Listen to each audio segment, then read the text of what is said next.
Catherine, au départ, c'est un personnage qui est très altruiste, qui est catholique, mais qui est dans un vrai souci de l'autre. Le groupe progresse pas, hein. Ça m'inquiète pour le concert de Pâques. Pardon, mais ta chorale, on va te dire qu'ils chantent juste ou faux. On sait tous comment sont les gens dès qu'il y a 3 handicapés, là. Catherine, qui est mère de famille, qui est chef de chœur dans une chorale dans laquelle il y a des handicapés, qui tout à coup, par désarroi marital, on va dire, par manque de fun dans sa vie, manque de plaisir, manque de désir, manque de tout ça, va s'improviser prestataire sexuel pour les handicapés. Mais j'ai entendu dire qu'une vie sexuelle épanouie permettait de mieux s'approprier son corps. Vous pensez quoi de ça? Je pense que ça fait sens. Elle se retrouve confrontée à la question de sa sexualité. Bonjour. C'est le parcours de cette femme qui va s'intéresser à cette cause et qui va la défendre et en même temps qui va aller à la recherche d'elle-même, à la recherche du plaisir qu'elle donne aux autres, mais à la recherche de son propre plaisir aussi.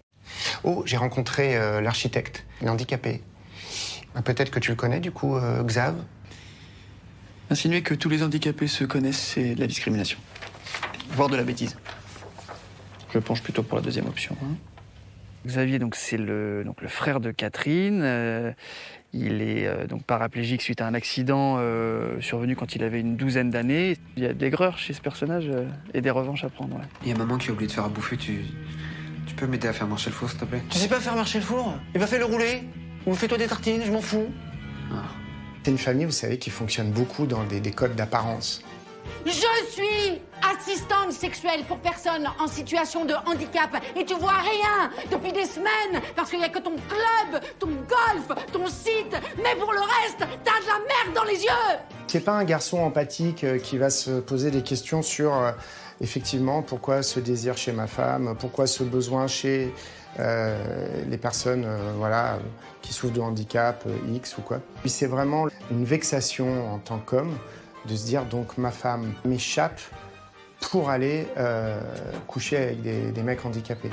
Donc là, le gars, il raccroche pas, là, il comprend pas. Ça veut dire qu'avec les handicapés, on sait jamais sur quel pied danser, hein, parce que... Ah bah tiens, me laisse bien. Donc le handicap, oui, il est traité.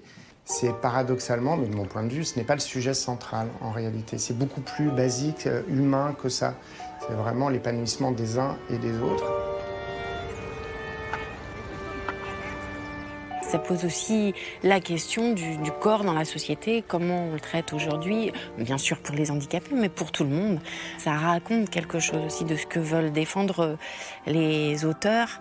Et moi, je suis très très fière. Et en fait, oui, évidemment, c'est un peu délicat d'être dénudée dans l'absolu, mais là, en l'occurrence, je suis presque fière de l'être.